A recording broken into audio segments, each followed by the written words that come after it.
Hey guys, I'm Dean Ash. This is the high voltage ad series we're doing. I've got Neil Canwell taking us through this intense training session and special guest Trevor Chung. Today we've got high voltage abs, and what we're going to do is start with a superset on our lower abs. From there we're going to go into the second exercise.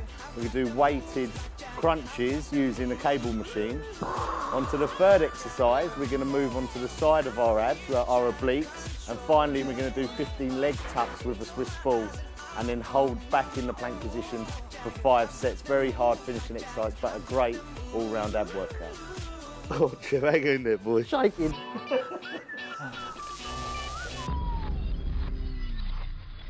What we're going to do is start with a superset on our lower abs using leg raises, and then we're going to do knee raises into our chin using a bench lying on the floor. So it's a very similar exercise, but one, you're tilting your pelvic to the ceiling. When you fail on that, we're going to then bring our pelvic towards our face. Both of them will help contract your lower abs.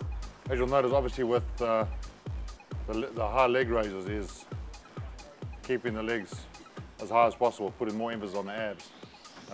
Trev, something you would use for your ab training, or? Definitely something I'd use. I think the emphasis being on raising the hips and getting that pelvic tilt to contract the abs is the most important factor.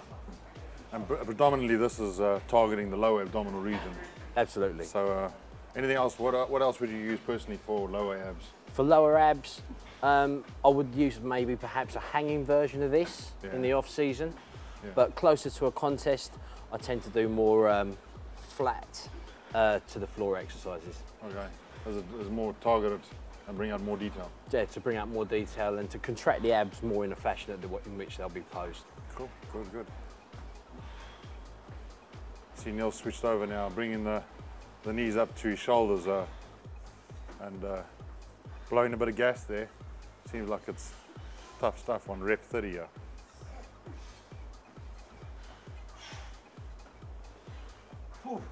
How'd that feel, mate? It's tough. I mean, it takes a lot of the air out of you. The main thing on here is, as you mentioned, you've got to keep your feet high on both of the styles, because if you allow your feet to come too far forward, all you're really working is on your hips, your hip flexors, and taking the contraction off the abs. So the main thing on this is to concentrate on breathing out as you're lifting your legs up, or as you bring your legs closer to your chin. And as you breathe out, it allows all the air out of your abs, and that allows you to contract and squeeze your abs tight. So this is one exercise where you should really focus on your breathing. So have a go. What I'll do is I'll guide you as you do it. If you've got a training partner, it's ideal to have someone, especially the first few times, just to give you kind of a range point. So I'll use my hand as that for you. So you hang on to the back of a bench or the back of the machine in this case, and if you come back to my hand and then up and tilt, that's it. So basically you're taking your legs to about 90 degrees with your torso, and then you're lifting your hips up only about 2 inches high. As you lift your hips up, you're breathing out all the air you can, so that squeezes your abs really tight. If you want to make this exercise harder, you hold that contracted position at the top for a 2 count, rather than just up, squeeze, and back down as Dean's doing. That's good. Okay, so from there, now you bring your hips still come off the bench, but in a different range. So by doing them this way, it allows you to continue the set where you'd normally stop.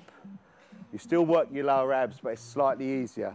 The key here is to keep these feet fairly high on the return. If they start coming down towards your backside, it's because you're getting tired and it's less effective at working your abs.